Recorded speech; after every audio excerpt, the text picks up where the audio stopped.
سنة المجموعات ودابا بدا المعقول في كأس إفريقيا. المغرب طاح في مواجهة نارية إلى دزنا ضد جنوب إفريقيا، ماتش للتاريخ ورد الاعتبار.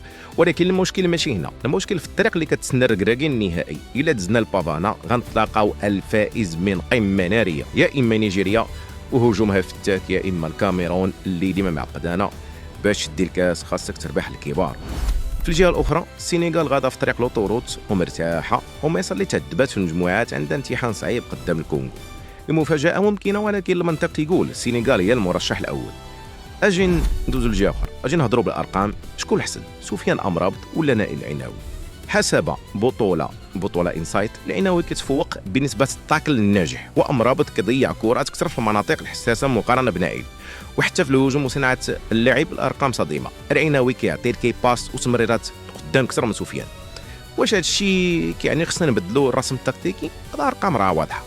في الترتيب العام السنغال ونيجيريا فايتيننا بالتقييم ديال سوفا سكور، ولكن المغرب هو المنتخب رقم 1 في افريقيا في عدد التسديدات، 16 تيره في الماتش. الخلاصه الفرص كاينه، خاصنا غير نركزوا في الشبكه ونجيبوا الكاس وديما مغرب.